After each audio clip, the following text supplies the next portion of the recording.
Welcome and well met to Words of Azem, the monthly Final Fantasy XIV fan podcast. We are a group of warriors of light from Lamia world on Primal Data Center here to chat the hour away. I'm Yosora Polianis, veteran black mage, and with me I have our ever-fierce warrior, Kalira Tellian. Alright, so I'm Kalira. I'm having headset problems. Yeah, that's fine.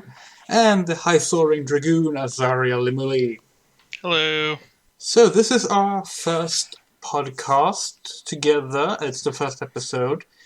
It's something that I've actually wanted to do for a long time. I've been meaning to suggest that we should do something like this, and then just kind of decided to finally get around to it, in part because it's Final Fantasy's 35th anniversary, so I figured it could be fun to do something special for that.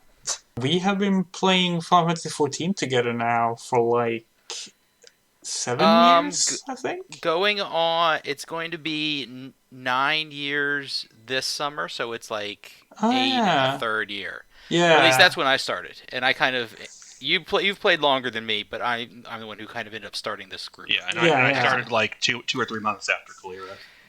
Yeah. So. Yeah, and that's I can just start with the aspect that is the least interesting, which is that I started in 1.0. So I've been playing since. It really isn't, though. It is so not interesting. It's one of those things that whenever I mention that I played in 1.0, it feels like I'm bragging, but it's nothing to brag about. It was not good.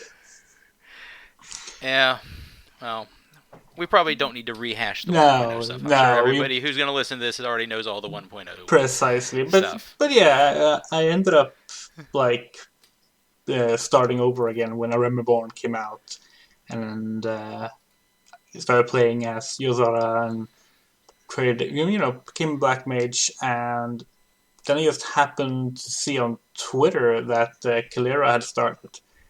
And we were actually on different worlds at the time. I was on Ultros, not Lamia. And Kalira mentioned that they didn't have anyone like within their Twitter friend group currently playing. So for myself, I don't even really know why I started playing. I just, I knew about Final Fantasy XIV back when it first came out. I remember seeing some people talk about it, and I'd heard about the issues, but I didn't pay much attention because I never really cared about MMOs. I played Final Fantasy. I've played lots of Final Fantasy games going all the way back to the SNES, but I pretty much just always ignored the MMOs. I had a roommate who played Final Fantasy XI back when it launched, and he on the PS2, and I remember him screaming at it because he was getting beat up by rabbits in the entry zone. But then I don't know, I saw people posting, like there was a thing going around for a while where people would post their lodestone image of their character. Oh yeah. People don't do that anymore, but that used to be a thing people would do all the time with the blue Heidelin background. Yeah. So I'd see people post it, and I would be like, well, that's kind of interesting. And then at some point, someone just linked the free trial, I guess, and I just clicked on it, and it was like, well, I'm not doing anything else. It was towards the end of summer break, after my first year of teaching, and I still had a few weeks to kill. So I was like, well, I'll try this out. It's a free trial, and so I started out. I actually started several characters, that. I started up just to try out different things. I ended up sticking with Kalira, who's now my main online identity. And originally I was a Makote. Oh yeah.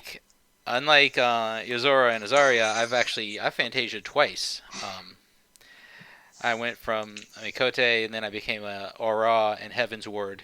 And then in Shadowbringers, I changed to Viera. Kept the same basic aesthetic, dark skin, blue and white hair. But, yeah. So, anyway, I started, and I was playing around for a few weeks on the free trial. And eventually I ended up buying the full version, and I was just playing. And Yozora was offered to transfer over. We actually also did some Love Live themed alt. Remember that? Yeah, we sure did. I still have Nico.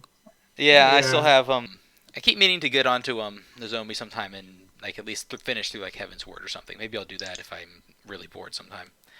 But and then various other people started up. Azaria started up. Midori was the first one of our group to actually join, and like, it's still top on my friend list. Very first person who loads in when the friend list loads up. Always Midori. So yeah, and just it's gone from there. Played pretty much constantly ever since then. I joined right the moment before the Moonfire Fair was starting, which was actually really confusing because the intro to the Gridania quests have this festival that's being planned. Oh, And it's this whole big part of the Gridania things. And I was getting super confused about that and the announcements for the Moonfire Fair. Because like right when I was doing it, that started up, and I was like, "Is this part of the quest?" What class did you start as? I started as an archer. I started as an Oh. archer, and warrior was actually my fourth job. I did archer and bard, and then I leveled monk because it was already leveled because of bard, and then I did black mage, and then I did warrior, and that's what I've ultimately stuck with. All right, back when you needed multiple classes to unlock the Yeah. jobs. So, but around going on the lead up to Heaven's Word, I'd pretty much swapped to warrior permanently. And it's like I still level archer second every expansion, and finally again for the first time since Realm Reborn, I actually enjoy playing it again. I always leveled it, but I really couldn't stand it in Heaven's Word. It was better in Stormblood, a little better in Shadowbringers, but I actually really like it now. And of course, all the other bards hate it now. So whatever. Yeah. All right. Enough about me. Azaria, you talk. I've talked for too long. Oh no, it's fine.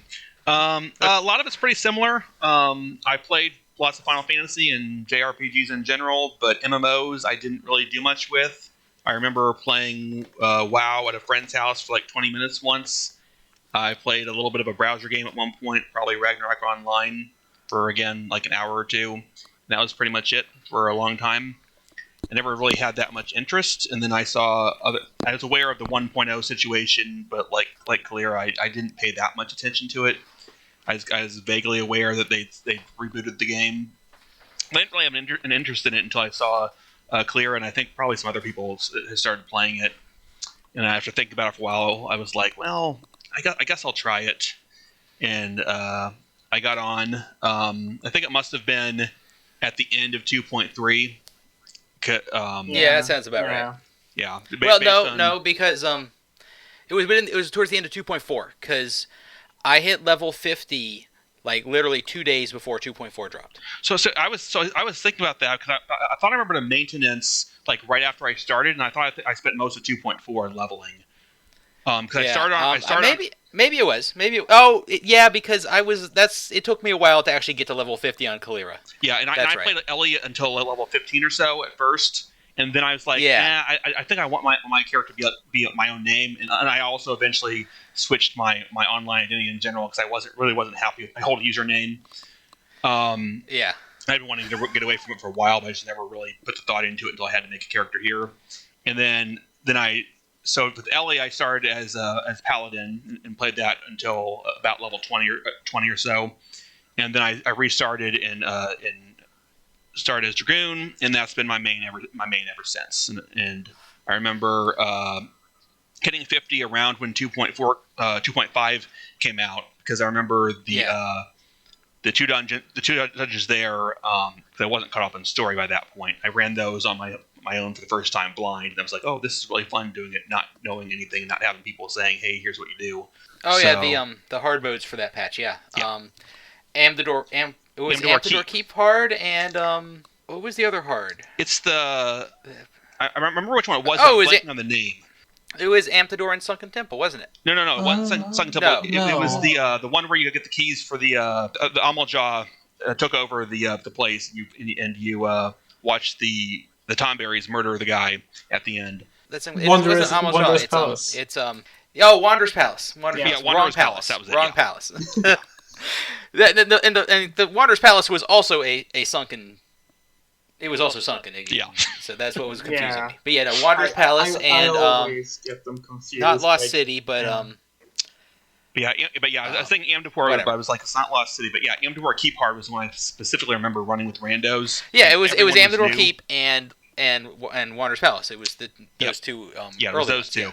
And Amdapor's Keep, I specifically remember. I think other people weren't available, so I did it with randos, and everyone was new for that one, and it was really fun just going through and that was figuring out my first patch time. running dungeons, like level 50 dungeons fresh as well. Yeah, because I had been playing catch up until then. And the story I wasn't caught up on for a little while yet. It was 2.55 was the first time I was doing story on day one. Because for a while I was waiting for we were trying to align it with Yozora, and it wasn't quite working out. Oh yeah, 2.5 was where it completely fell off. It took us a while to get everybody all lined up. I was around for World of... we've done pretty good since then. Yeah, I mean, and I was around for World of Darkness in 2.5. That was the first raid we got to do. That was like... I think I did do World of Darkness when it launched, because that wasn't attached to the main story. So I was able to get Crystal Tower done. I had Crystal Tower done when that came out. Circus Tower is still my favorite Alliance raid, even though it's no longer even... You don't do anything in it anymore. I want them to buff the second bosses. Well, actually, both bump the first two bosses HP just enough for them to do their ults and just kill everybody. Yes, I was trying... Because no one knows how to do this mechanics. Yeah, I was talking to someone the other day about the Guardians mechanics, and they were like... They just looked at me like I was just, speaking gibberish. They're like... What do you mean? The funny thing is people still charge up Scylla's towers, and I think people could probably survive it simply because there's always some people who are like, well, I'm going to take these orbs to those things, because I know you do that. I don't know why you do it, but I know you do it. And people always charge the towers, so you could probably survive that one. No one would survive Glaciolia, or I can never remember his name. People used to wipe there a lot. Oh, yeah. It was the biggest wipe fight of that tower, of that raid. Definitely. Because you actually had to go around the edges, and actually, if you didn't free people from those ads that like trapped them, it would get really annoying. Yeah. And so that, and just people failing curtain call, which nobody fails. Yeah, and that still happens. I had a team wipe on curtain call shortly before Endwalker launch. Sometimes people also don't understand that when ice blocks are too close to him, they don't work properly.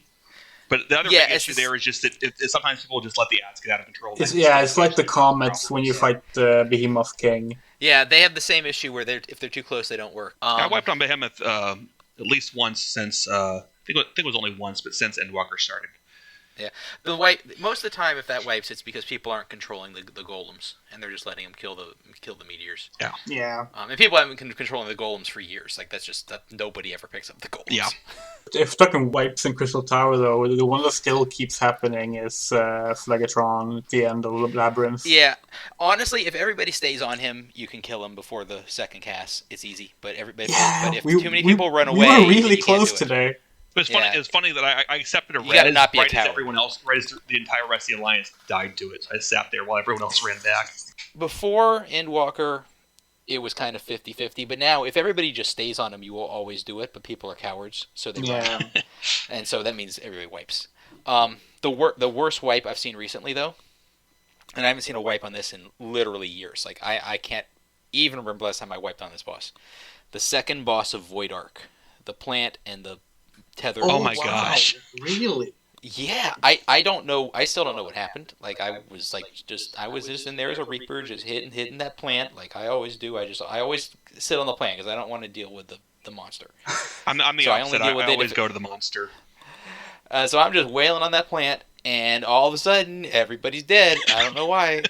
And at least it's not the Stingray first boss.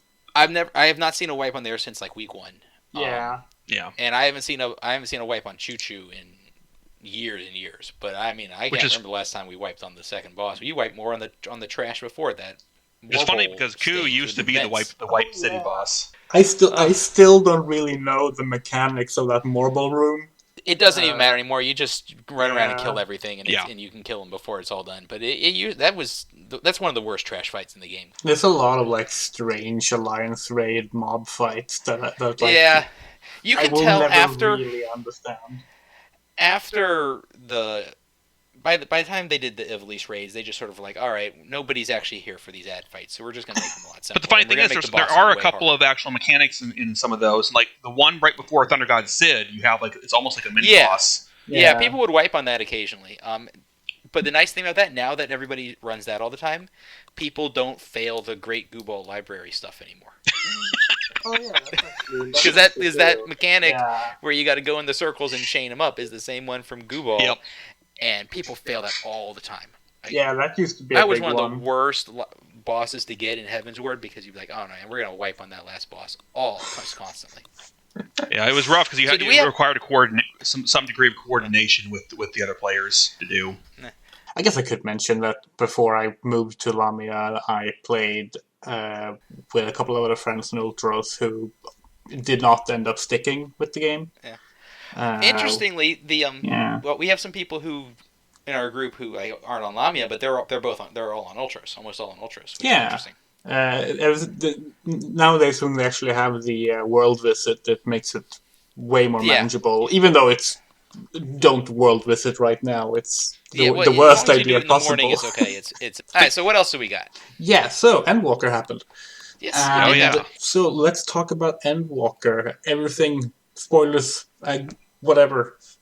If you're listening to this, we're expecting you to either have played it or not care. The spoiler embargo. If you don't care, why are you listening to this?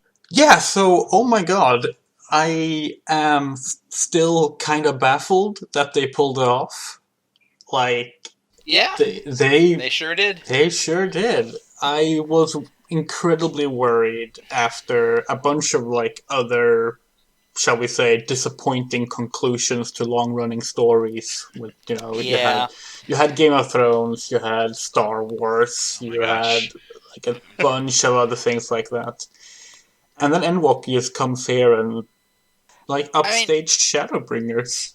Yeah, I mean they're interesting to compare because you can't talk about Endwalker without talking about Shadowbringers. Yeah, but they're doing really different things, and like a lot of it's like one of the the things I see people complaining about with Endwalker is that it's not as surprising as Shadowbringers, which is weird because it kind of is, but I do understand. Yeah. But the whole point of Shadowbringers really was to adjust the lore to get us to where we are now. It was basically one big retcon for the Asians. Yeah. I mean, they talk like I don't know if you saw it, but Yoshi P was on a apparently in Japan there's some podcast Mog Station podcast. I saw that Radio Mog. Radio Mog Station. That's what it is. And he said that the current plot line for the Ashians they figured out in 3.0. So basically everything that happened in 2.x and 1.0 with the Ashians you can largely just ignore. Yeah, and that makes a lot of sense. I kind of suspected it was something like that. Yeah. And like you could tell, like a lot of 2.0 stuff, they're just trying to figure out what they're doing, and they've backfilled a lot of it to more or less make sense. But like that big scene of the Council of the Ashians, like at the end of 2.55, doesn't make any sense if you actually go back and think about it. Yeah, I kind of suspected. In comparison to what's going on now, it doesn't make any sense. Remember when Asians didn't have shadows? That's funny that they just dropped that in 2.0. They just didn't even bother. That was very funny. But then they set this all up, and they set us all up in Shadowbringers, which completely like redoes like all the cosmology of the setting. It's like it's really impressive how they did that, and nobody like got upset. Yeah, it's like even the super lore people didn't get upset because it was so well done. And it worked with what happened before, even if it was obviously not what they had in mind originally. Yeah, because you can tell that like they probably had a pretty good idea where they could have taken the story before they started working on Shadowbringers. Like Stormblood very clearly starts setting up that we're going to go towards Garlemald.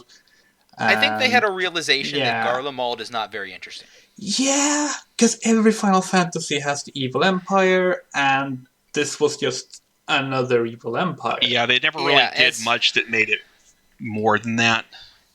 Yeah, and especially, like, I mentioned this to another person in RFC, Hikari, just yesterday.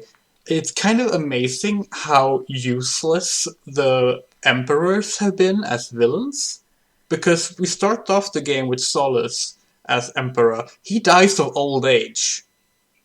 Okay. Then Varys takes over. He, like, actually appears together with us in, like, 2 cutscenes. And then he gets killed by the side characters while we're off-world. Like, yeah, it's like, so...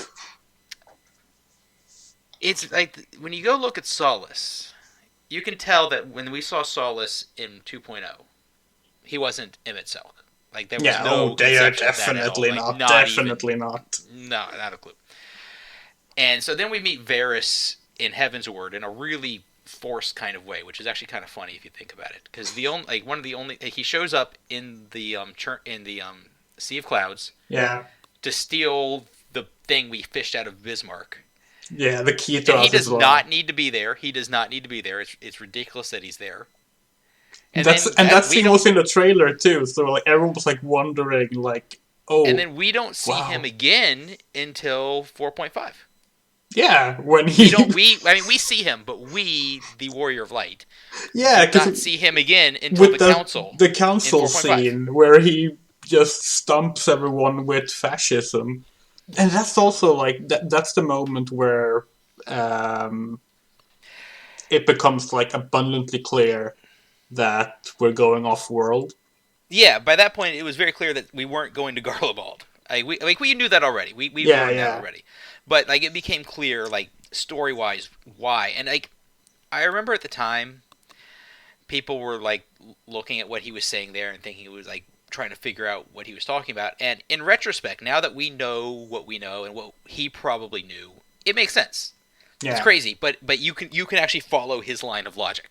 Yeah. Like, it makes sense. You can see how it would make sense to him. From what he knows from his father and what he's learned from other Ascians, it makes sense to him. It's baffling to everybody else because they have no clue.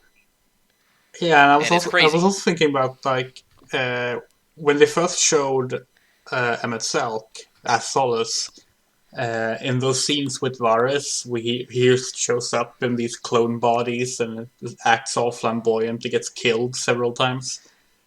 I didn't realize this until, like, long after I finished Endwalker, but the fact that he had clone bodies of himself, that is obviously something that Van Daniel was doing. Oh yeah, for sure. Like, that was like Amon's whole thing. Like, he perfected elegant cloning. In fact, I'm pretty certain that the whole also I think the body swapping stuff that comes up, I think that was also like Van Daniel behind the scenes. Oh yeah, definitely. And which is great because it shows up in Endwalker, and you're like, oh. And they even make sure to name drop that boss from Alamigo just to make absolutely certain that you know exactly why they're able to do this. Just to head off the complaints. But it was really cool to like see them find even more ways to weave in this case, the Crystal Tower story, but like the stuff that was really early and didn't really matter that much. Yeah. Because, I mean, there was this theory going around before Endwalker came out that Amon in Crystal Tower was potentially a clone of Emmett Selk. Mm-hmm. Yeah, I remember seeing because he has like he's very flamboyant. He has like the finger snap animation and some of the really big Emmett posting accounts were really all in on that. Oh yeah. And then it turns out like no, it wasn't Emmett Selk, but Emmett Selk was the one who told him to clone himself. So like there clearly was something there they were building off of. And like when you learn that a lot of the Crystal Tower stuff was written by Ishikawa, like, it really makes sense why that all got pulled in because. Oh, I actually didn't know that. Yeah, that doesn't. Yeah, it's something that didn't really, like, it's been known for a while, but nobody really thought about it. It makes so much sense. Obviously she's not the only one who worked on it, but she did do a lot of. Apparently, she did a lot of the writing and just general work on that particular storyline back in AR before she moved on to. I don't know what she wrote in Heaven's Word, but we know she wrote the Azem Dark Knight.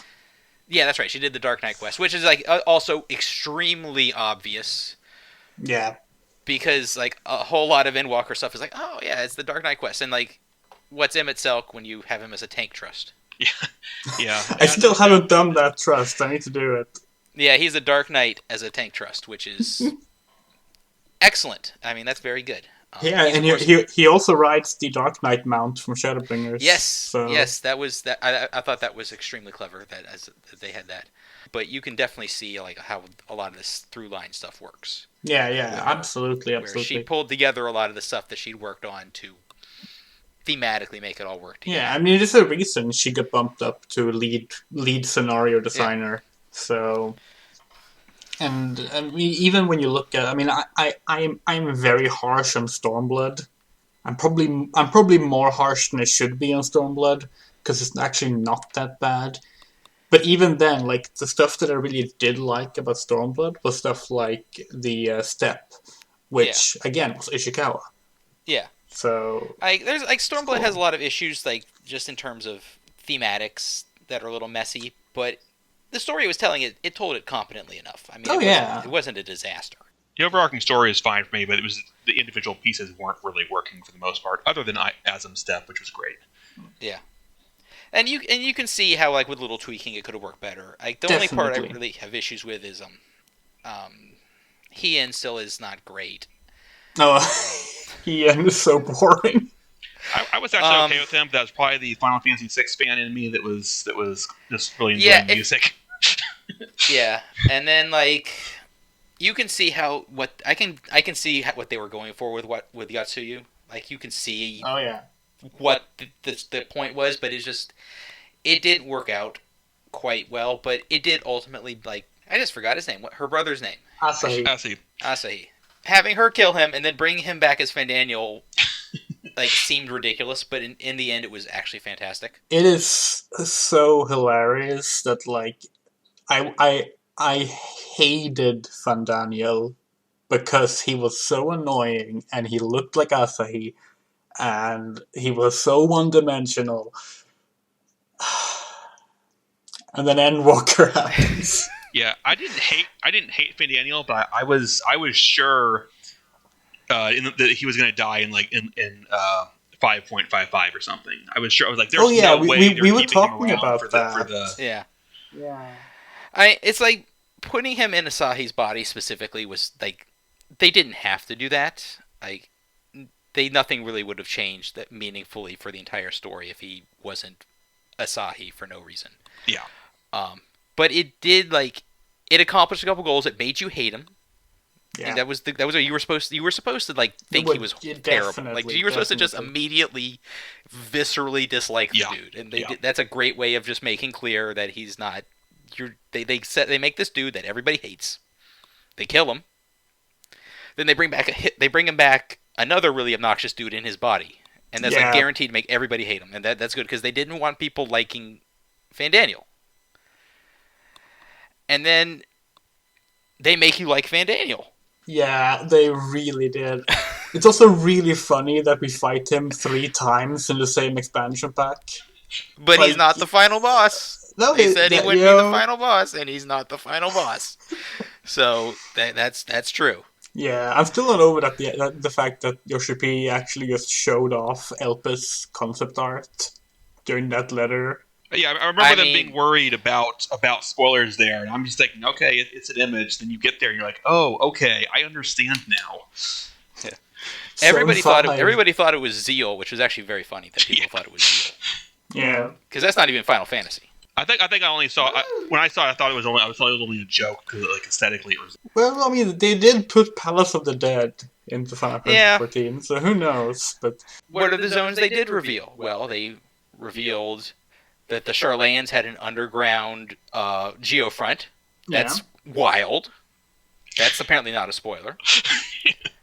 All right, Thavnair. Okay, Thavnair's not a spoiler. That's a perfectly normal zone. Nothing is weird about Thavnair. It's a perfectly normal zone. The moon. The moon. Yeah. Garlemald. These Yeah. are apparently not spoilers. They can just tell us that we're going to the moon. They can just show us that there is this clearly Amaratine building on the moon. It's fine. That's not spoilers. So what's possibly spoilers? So what's so secret that they have to hide the 2 entire zones? They didn't even hide Azes Law that much. Yeah. They hid Tempest that much, and there's actually, honestly, they could have shown us half of Tempest and no one would have thought it was weird.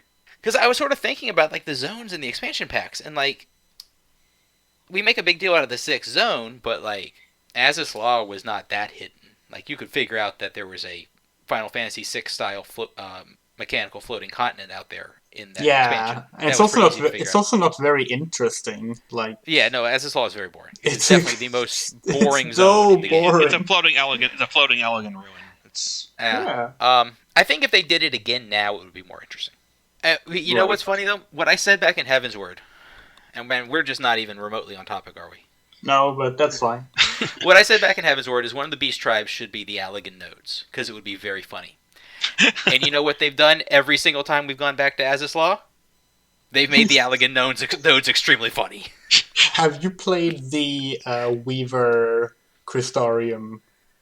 Yes, that's the only one I've actually done. I only actually did the Weaver, the Weaver Leatherworker, and whatever the third one was, and then the Botanist Gatherer one. I did all of them, but I don't really remember much about them. But I remember back in the Shadowbringers like media tour, that node was there. There were people like who were at the media tour going around the mostly empty Crystarium because most of the NPCs weren't there and they weren't interactable. But that node was there, and people were like, "Why is there an Allegan node here?" Oh yeah, because we didn't even know at the time that like we barely knew what was going on. We said these. Yeah, we knew the Crystal Towers there, but we didn't know what was going on. And but there's this node there. It's got to be important. No, it's just part of a crafting questline. Literally not important at all. Like there was a lot of good surprises in Shadowbringers that you couldn't figure out ahead of time. Yeah, like which is fine. Like that was an entire new world what they were going for. So. Yeah, but then you had stuff like Grahatia. Like many of us figured out there was Grahatia. Yeah, I mean, people figured out it was Grahatia from like literally the poster artwork because he's standing. They had him standing in a default Mikote male pose. That was so funny. And they actually went and like zoomed in on his chin and they compared it and it was like, oh, it's Grahatia. Yeah. It's Grahatia. And then through the expansion, they're like, it's totally not Grahatia. No, he's not Grahatia. I am kind of. I mean, I understand why they made the the Crystal Tower story mandatory, especially with Endwalker. There was no way of getting around it. Yeah. They had to do it. But I do kind of miss the fact that you no longer get the bonus dialogue that you could get, that you could only get if you had played the Crystal Tower story, where you can actually ask the Crystal Exarch about Grahatia, and he is like pretends like he has no idea who you're talking about. Pretends very badly at that. So. It was really good. But yeah, but then Endwalker. It feels like half of my predictions for Endwalker were correct. Yeah, like once you got a few pieces of key information, it was pretty easy to figure out like the next set of things that was going to happen. Like, yeah, I mean, and like Zodiark being the level 83 trial is shocking, but also not that shocking when you actually go back and look at it. It's like, oh, well, that actually makes perfect sense. That's exactly why that would be there, because like a lot of people, that and Xenos are what really seems to upset the most people. More than anything else, more even than the Mateon stuff, is some people got really, really invested into Zodiark is the big bad. He's the final boss. Yeah, I was personally, I was certain that Zodiark was going to be like this, like the second trial. Yeah, that's kind of what I thought. Yeah. I was thinking second trial, and then who knows for the final trial. But I was betting on Hydaelyn, and I was wrong. Well, yeah, I wasn't wrong, but for different reasons. But yeah, I mean the thing about Zodiark is if you really think about it, like we killed Zodiark in 5.3. Like the part of Zodiark that was an actual like being to kill we killed in 5.3 when we killed Elidibus. Yeah. And stuck him in the Crystal Tower so we can go talk to him whenever. I can't believe that they're like, oh yeah, you could just go talk to Elidibus right now. I'm like, what? he's just in there. God, the Crystal he's Tower part of the is Crystal Tower. such a He's good... the Crystal Tower's main computer now. So I think I think that once you get over the surprise of it, it's a thing that makes perfect sense. Like, Yeah. it's not a surprise. They led you to that very clearly. Like, yeah, I will say that when they shoot off their big beam towards the moon and like they crack all the seals except for one, I was at least certain that okay, so there's going to be like it's going to be a bit of a story bit, a dungeon, and then maybe something happens, and then the seal breaks. But no, they just instantly broke it, which... Yeah, it's like... Yeah. I saw someone mention this on Reddit. It was like, yeah, while you guys were off we were off talking to Shades and just shooting the shit, they just went and broke the last seals. Like, why are you wasting your time? Like, what do you think you're doing? You're talking to dead people. Heidelin said that she threw them off course.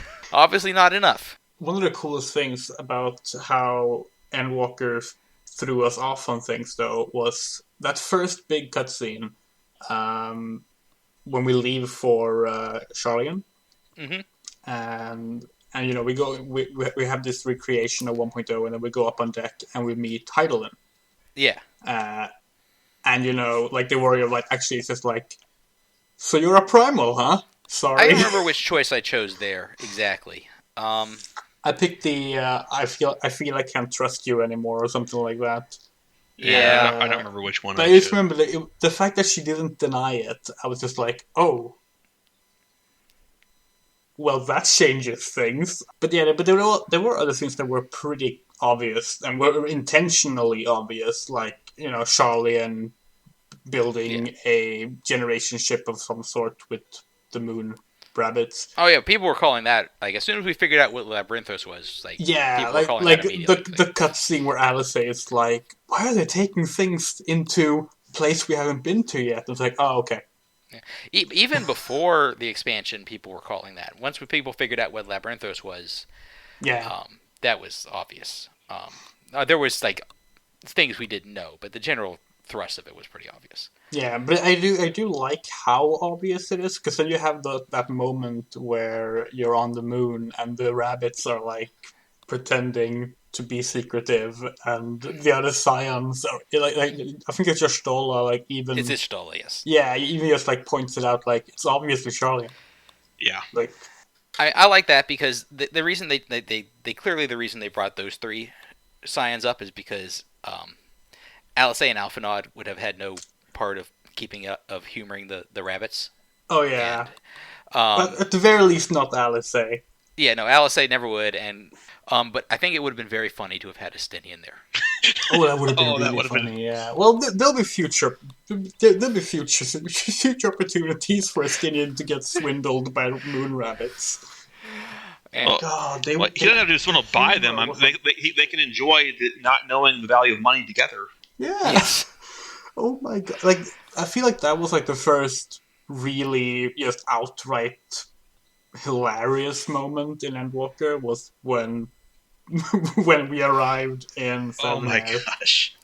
And I used to love that they actually gave us a proper debuff that just has us constantly stopping because we're too That was ill. really funny.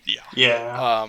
Yeah, they really did a good job leaning into the fact that Estinian's actually a very funny character. Yeah. They've been working on that, like, off and on, particularly in the some of the Tales from the Shadows stuff. Yeah. Like, did you read the one where he gets he gets totally like bamboozled by Kryl? I haven't read any of them. I need to do that. I need to actually go read those stories at some point. That one's really good, because that's why whenever Kryl just looks at him, he immediately just like folds over and just does whatever she says. Because he always thinks she's got some echo vision, and she's just got him completely, like, she knows what's going to happen. It's very funny. Estinian is really interesting because of how, even though he's been around since 1.0, he really hasn't really been around since 1.0. Like, the character Estinian is now was really only established in Heavensward. Yeah. Like, even the Dragoon Job Quest might as well have been a different character. I mean, one interesting thing that I've been thinking about is like, if you compare to another popular MMO that will remain nameless, one of the big complaints you see about it is that they retcon things all the time. That there's always these retcons, and they're always changing the story to fit whatever they want to do next. And Final Fantasy XIV is not like that. It doesn't do that, but it totally does. They have retconned so much stuff. oh yeah, They're just way better at it. they're really good at it. And they're in some ways way more brazen about it, in the fact that they just do it, and they don't try to like give any sort of excuse for it. They will just radically shift someone's personality and just expect you to accept it because the new one is way better and it works every time. Yeah, I mean, part of it is just the fact that it has really good writing. Yeah. But it's also, I feel like one of the things that Final Fantasy XIV has as its strength is the fact that these characters, it feels almost more like, oh, it's not that they changed the character, it's that now we know this character better. Yeah. And it works really well, because like by the end of Endwalker, all of the people in your trust party, you feel like you've got them to know them. Like, they are not the same people you imagine them as at the start of 2.0 or 3.0 or wherever. But it feels consistent because your characters also have that growth. Yeah. It's a level of confidence in the writing that you don't see a lot in video games. You don't even always see it in Final Fantasy. Final Fantasy's struggled with this occasionally. Yeah, definitely. I like Final Fantasy 13. I like it more than a lot of other people do, but it was definitely, like, you can tell, a backwardsly written game. Oh yeah, it's really funny. The first time they showed like actual gameplay from that game, that was like not the mock-up gameplay from the reveal trailer. Yeah. They had a cutscene that's like from chapter 11 or 12, like really at the end of the story, and the director admitted that like that's one of the few scenes we actually have written and finished, and it's like, oh yeah, I heard they kind of had a rocky development cycle and they kind of made the zones and then wrote a story for it. Yeah, correct. So and like you can see it in some of the other ones where it's like they're not as confident but they've really figured it out here, and like I don't know how much I'll like Final Fantasy 16, but I'll at least play it. Yeah, I've seen the reveal trailer a few times, and I do not at all like what it looks like, but I'm going to give it a chance because I've been wrong before on that part, and again, it's Heavensward people working on it, so I think it'll at least be interesting. Yeah. Maybe we'll do a show on that in the future. Yeah, I haven't enjoyed a new non-MMO Final Fantasy in quite a while, so. The one I like the most of the modern FFs, apart from 14, is 12. And I realize that now 12 is, 15 years old? But yeah, I need to get the Zodiac version of 12 and actually play it properly. I didn't like it originally, but I probably like it more now. Yeah, that was basically my impression when it first came out. I didn't like it, and then I replayed it a few years later, and I really got into it. And 14 feels kind of like a next step of 12. I played 12, about half of it, maybe less, back when it came out, and I really didn't care for it on a number of levels. I actually bought the digital version, the Zodiac version, which I'll get around to playing at some point, someday, but... Going back to Endwalker, the thing about Endwalker is, like, the whole time we're missing one piece of information, and that's Mateon. Yeah. But once we meet Mateon, like, it all, like, everything after that pretty much just lays itself out. Yeah. And once you discover what happens like at the end of Elpis, you figure out what's going to happen. Yeah. Generally. The thrust of what's going to happen becomes extremely obvious, and it's just playing it out. Yeah. But they do it so well. Well, it's like you mentioned. It's like they first of all they have the confidence. Like on paper you could like simplify Endwalker down to it's a story about feelings and how they matter. But it's that they are willing to take that simple and often seen as childlike concept of a story and just go with it and do everything with it. They're willing to have an entire zone where you just walk around and basically hang out with these characters, some of which you've killed, and just hang out and see this play out for an entire zone. Yeah. I mean, Elpis is honestly like even more than Ultima Thule, which is an interesting zone, and I think it's extremely well done, especially now that I can see it. Yes. Now that I realize I could turn my gamma up. I had the same problem. I had the same issue. I literally until like 2 weeks ago I could not see the ground in Ultima Thule. Like literally, I could not see the ground. I thought it was supposed to be that way. I thought you were just not supposed to be able to see anything. I could see the sky, like all the sky and everything. You could see that just fine, but like the ground, I thought you were not supposed to be able to see. Yeah, after I cleared the zone, I went back. It's like, this can't be right. Anyway, but like Elpis is like the real like showpiece of the game. Like that's the whole place, the whole game revolves around. Yeah. And if Elpis didn't work, the whole game wouldn't work. And I feel like one of the biggest like testaments to how well Elpis really worked was that every single person in RFC had the same response in the chat whenever they got there, which was just, oh my god, like, Zone 5. Yeah. I actually got a little annoyed because I kept seeing everyone go, oh my god, this is such a big brain idea, oh my gosh. And so I was kind of a little less surprised because I'd seen so many people going that this is just such the most insane thing they've ever done by the time I got to it. But it was still really cool to see. It was still really cool to see happen. Doing that as an entire zone, and a zone that you can explore and even still go back to, is just like, I don't think they would have done it even like 2 expansions ago. I don't think they would have had the guts to actually do something that wild. I mean, and it doesn't just come down to Ishikawa, but the moment Ishikawa took over, they very clearly that clearly coincided with them being willing to go in a bolder direction with a lot of things. You can definitely see like.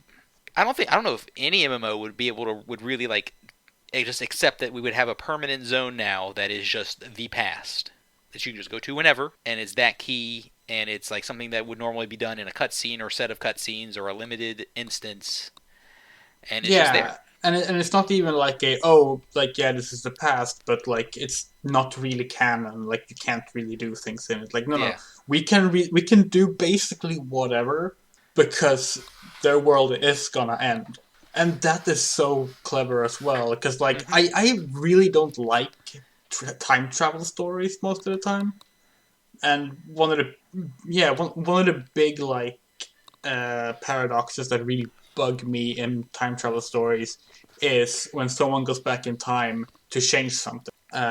Because then that means you won't be going back in time to change it.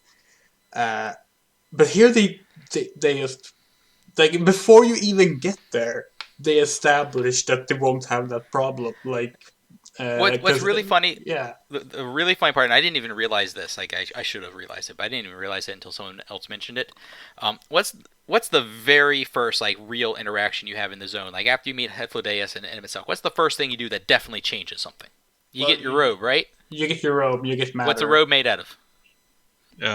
You make it out of a couple of butterflies. Butterfly effect. Butterfly effect. Yeah. That didn't even occur to me. Like in retrospect, it's obvious that they're just like, and also it's Hythlodaeus, and Hythlodaeus is designed to just take the piss out of everything. Oh my god! That's his entire job. Like the moment he shows up, and just like I think I said this on Twitter, but like it is ridiculous how pretty he is. They went above and beyond with his design. Everything on Elpis was really fun, and it was really just cool seeing. It was cool seeing the supposed paradise that Emmett Selk had built up so much, and then instantly have it torn down. Kind of. Speaking of designs, I think it was very bold of them to go for a completely different design for Emmett. But it's like now when I think of Emmett Selk, that's what I think of. I don't think of the soulless body anymore. Because it's the same like face model, right? It's a very similar face. It's very structure. The structure is probably the same face, but the hair is very different, and just his expressions are very different. Like he's very you can tell that it's the same person. He's not as tired. I mean, he's still tired, but he's not as tired. Well, he hangs out with Hypnodias and Azem. Azem who throws grapes at him. Man, I've got this wild theory about Azem, but I don't know if I should hold on to it till Pandemonium is done, just in case. No, please. Here's the thing, especially at the beginning of Pandemonium, but several other times during the whole Elpis stuff, you get the feeling that Azem knows about us. Oh yeah, definitely, 100%. And I'm thinking that whenever they decide to end the game, they will send us back, and we will be Azem. That could be it. Close the loop, and just close the loop finally, and make it all like, and that'll be just their final. This game is finally over. It's done. Yeah, they could do that, and I've been thinking about the same thing. Especially since it would also fill in some of the blank, so some of the holes on like, okay, so why was Azem, like, what was Azem doing during the final days? Like, they say that Azem was not on board with Zodiac, but also wasn't on board with the Heidelin thing. Yeah, so why weren't they on board with either of them? Is like, yeah, and they make it, and they always make a point of like, it's not just that we like have Azem's like signature on our ether. It's like we also look. Like Azem. They specifically point out that we actually do look like Azem. Yeah, and then of course in Pandemonium, you have that moment when you run into Themis, and Themis is like, "Oh, my friend said that if I walked here, I would run into something." Yeah, that's the part that made me really suspicious, because like the other stuff, it's like, okay, maybe it's just, that's just how the souls work sometimes. It just sometimes works out that way, that you're very similar. But that was extremely specific. Yeah. Like, way more specific. We have that quote from Yoshi P from Radio Mog Station that there's some drastic change coming that will be announced next month. Yeah. Whatever that will be. So we're at about an hour. Do we have anything else we want to talk about? I was going to say, if we ran out of things to talk about, I figured we would talk about our hopes and expectations for the coming patches, but that might be more fitting for next month, actually, if there's a big announcement coming then. Yeah, we should start getting news about 6.1. Yes. Do either of you have anything you want to plug? Hard for me to plug things because I am locked on Twitter. If you do want to follow me, send me a request, but also at me on Twitter, so I know. I don't look at my follow requests. So just at me on Twitter, and give me a reason why I should follow you. I am not locked, so you can just follow me. If you're not, you don't give me a reason to block you, then you don't have to do anything. Yeah. And if anyone doesn't know, you can follow me on Twitter at FeoUltima. And yeah, I mean, if you're listening to this, you're either listening to it through one of the various podcast services or on my YouTube channel. Yeah. So you probably already know that. And thank you so much for listening. Yeah. Thank you, Clara. Thank you, Azaria. We will see you next month on the 14th again for another episode of Words of Azem. I forgot the name of our podcast there. That's really good for the first episode. We're trying. Yeah, stand tall, our friends, our journey will never end. Yep. All right. See you then.